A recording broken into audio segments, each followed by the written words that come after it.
Assalamualaikum warahmatullahi wabarakatuh. Selamat bertemu kembali dalam perkuliahan kita tentang struktur data.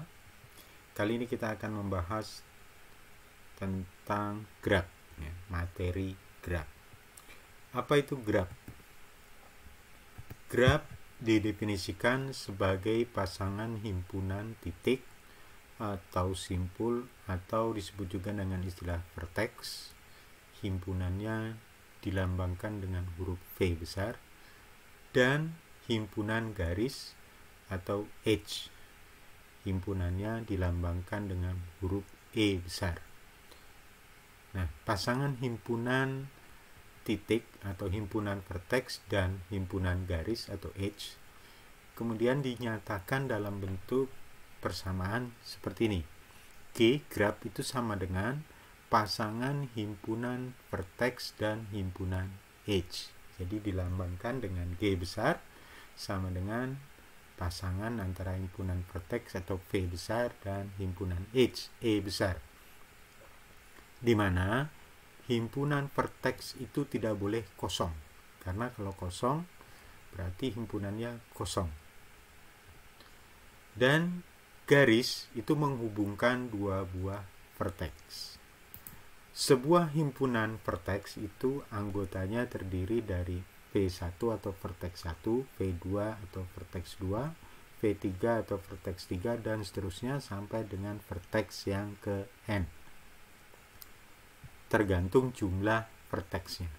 Kemudian H itu himpunan yang anggotanya terdiri dari H1 atau E1, kemudian H2 atau E2, dan H3 atau E3, dan seterusnya sampai dengan H yang ke N, tergantung jumlah garis yang menghubungkan dua buah vertex. Di mana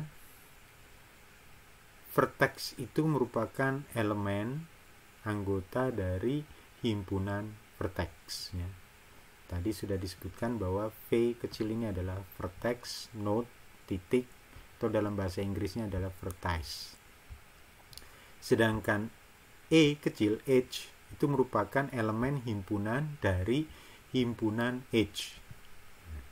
Disebut dengan istilah garis. Kalau nanti garisnya dalam bentuk melengkung, bentuknya melengkung, disebut dengan istilah busur atau arc, di mana H ini atau busur ini menghubungkan dua buah vertex.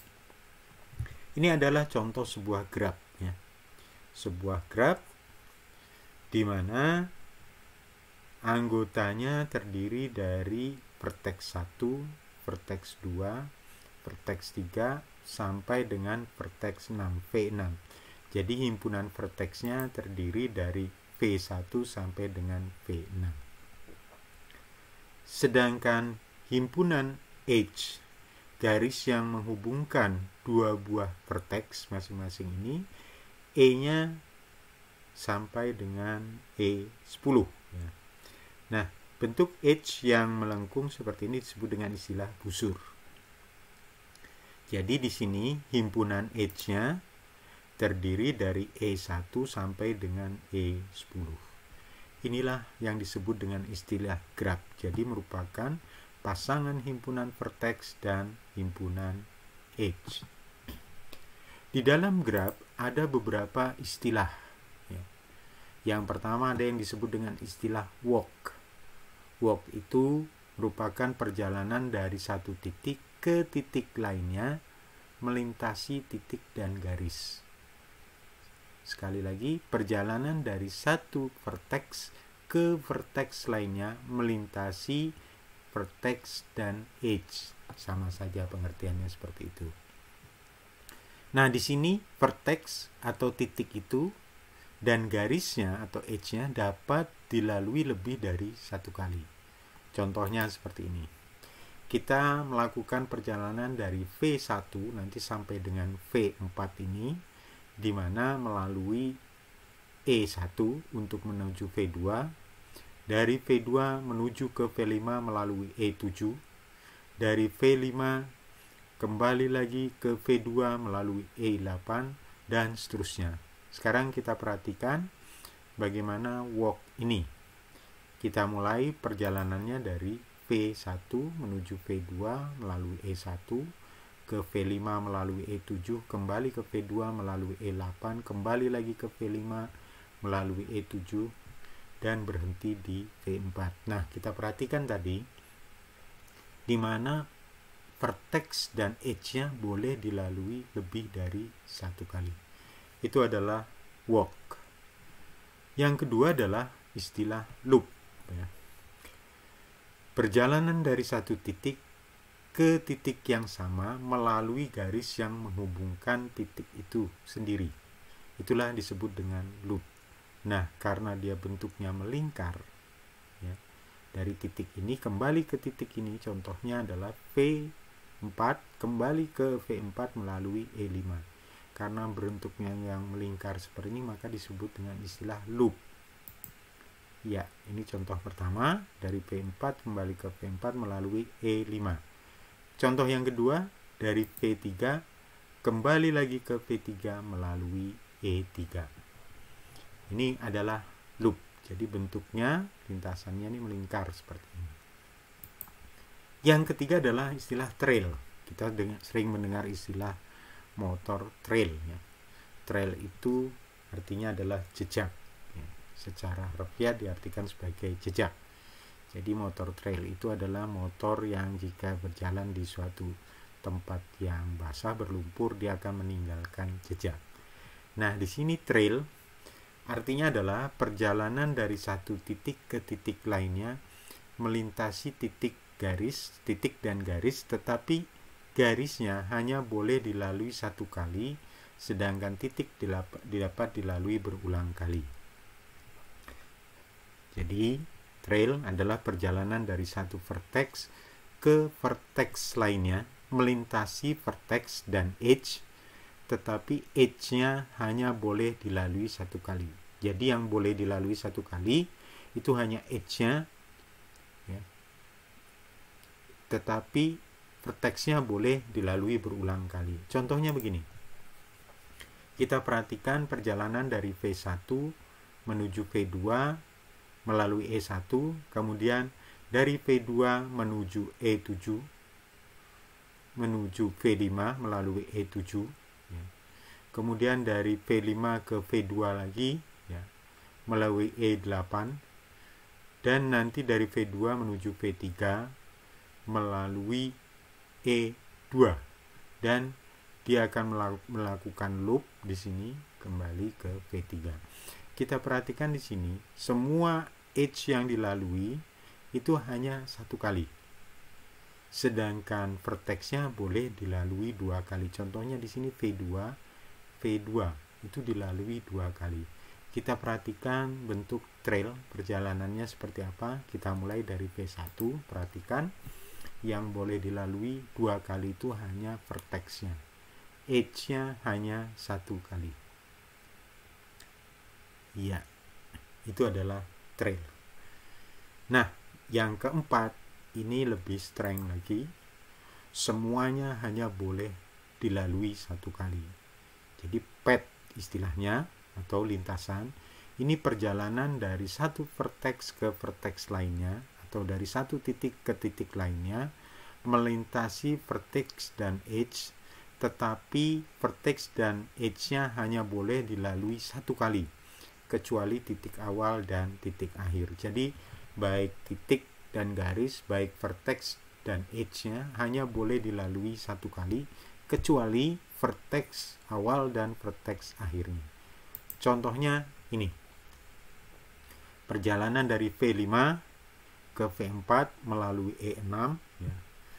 V4 ke V3 melalui E4 dan seterusnya sampai berhenti ke V1. Semua vertex dan edge-nya hanya dilalui satu kali. Perhatikan perjalanannya. Kita mulai dari V5. Iya. Semua vertex dan edge-nya hanya boleh dilalui satu kali. Itulah path. Dan terakhir ada lagi istilah sirkuit. Oke. Nah, istilah sirkuit sering kita dengar di dalam misalnya olahraga balap motor dan balap mobil ya. Jadi misalnya di MotoGP maupun di F1 itu ada istilah sirkuit. Kenapa disebut dengan istilah sirkuit? Karena mereka start dan finish pada tempat yang sama. Jadi ada beberapa nama sirkuit, misalnya kalau di Indonesia kita dengan istilah Sentul, sirkuit Sentul. Di Malaysia ada Sepang, kemudian ada Imola di Italia, kemudian ada Nürburgring di Jerman misalnya, kemudian ada Donington Park di Inggris, dan lain sebagainya. Jadi ini istilah sirkuit di dalam balap mobil. Nah, bagaimana di dalam grab ini? Sirkuit ini didefinisikan sebagai sebuah pad, jadi lintasan yang hanya boleh dilalui satu kali semuanya, tetapi garis yang dilaluinya itu merupakan lintasan tertutup. Jadi edge yang dilalui itu merupakan lintasan tertutup. Nah, jadi dia berawal dari vertex dan berakhir pada vertex yang sama. Ya, itu dengan kata lain bisa lintasannya berawal dan berakhir pada titik yang sama. Contohnya seperti ini. Ya. Contohnya V5, kita menuju V4 ke V3, V2 kembali lagi ke V5 melalui edge yang ada, dan semuanya hanya dilalui satu kali. Kita perhatikan ini. Dari V5 ke V4, V3, V2 dan berakhir di V5. Inilah yang disebut dengan istilah sirkuit ya. Jadi berawal dan berakhir pada titik yang sama. Inilah beberapa istilah di dalam grab.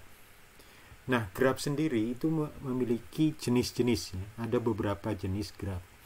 Jenis yang pertama disebut dengan istilah grab sederhana atau simple grab, yaitu grab yang tidak memiliki loops atau garis paralel. Contohnya seperti ini. Ini adalah grab sederhana. Jadi tidak ada garis paralel maupun loops. Ini keduanya ada, bukan merupakan garis paralel karena tidak terhubung. Ini kedua ini terpisah ya. Seperti ini. Nah, bisa saja grab itu ada sebuah vertex yang tidak terhubung. Ya, dia berdiri sendiri. Ini adalah grab sederhana atau simple grab. Yang kedua adalah grab lengkap atau complete grab, merupakan grab sederhana yang setiap titiknya memiliki ke semua titik yang lainnya, atau grab sederhana yang setiap vertexnya memiliki edge ke semua vertex lainnya. Ya, kalau ini tadi ada vertex yang tidak terhubung, berdiri sendiri. Nah, kalau grab lengkap ini tetapi semua titiknya tidak boleh berdiri sendiri seperti ini. Jadi semua terhubung.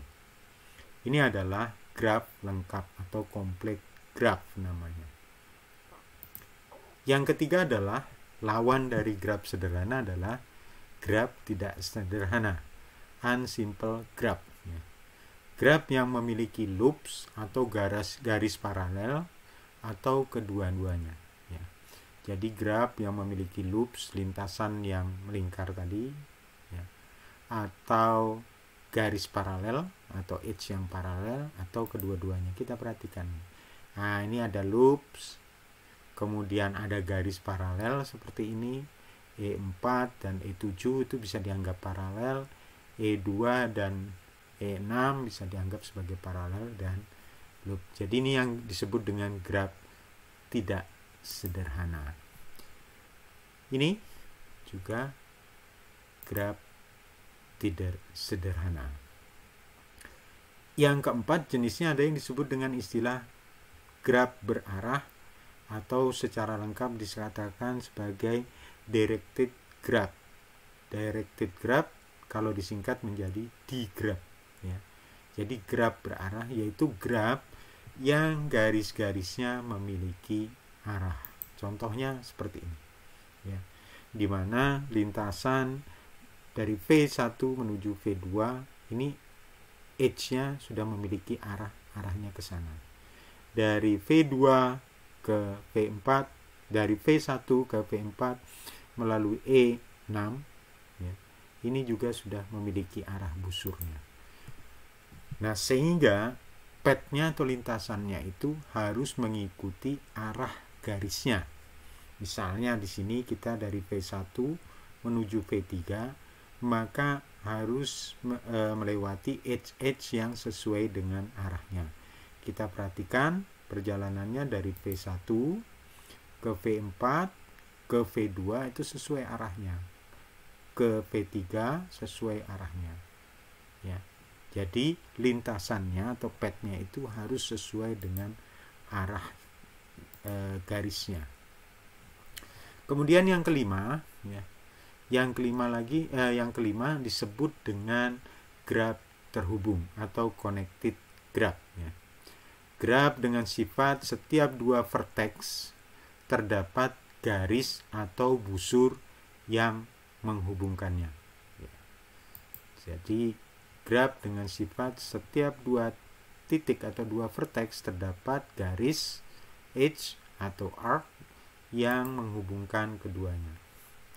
Ini adalah graf terhubung. Ini apakah merupakan graf terhubung? Ini bukan graf terhubung. Kenapa? Karena ini ada dua buah vertex V1 dan V3 dan V2 dan V4 pasangan ini, tetapi kedua-duanya ini tidak terhubung. Ini hanya sekedar bersilangan. Kalau dianggap sebagai terhubung, maka di sini di tengah sini harus merupakan vertex. Tapi ini bukan graf terhubung. Kedua edge ini terpisah. Kemudian ini juga bukan graf terhubung karena ada sebuah vertex yang berdiri sendiri. Ya. Jadi itu harus semuanya terhubung. Nah, tadi sudah tahu kita definisi graf terhubung. Graf terhubung dan tidak berarah dan tidak mengandung sirkuit disebut dengan istilah pohon. Jadi pohon merupakan graf terhubung, tidak berarah, dan tidak mengandung sirkuit. Itulah disebut pohon. Untuk pembahasan tentang pohon, kita lanjutkan di dalam video berikutnya.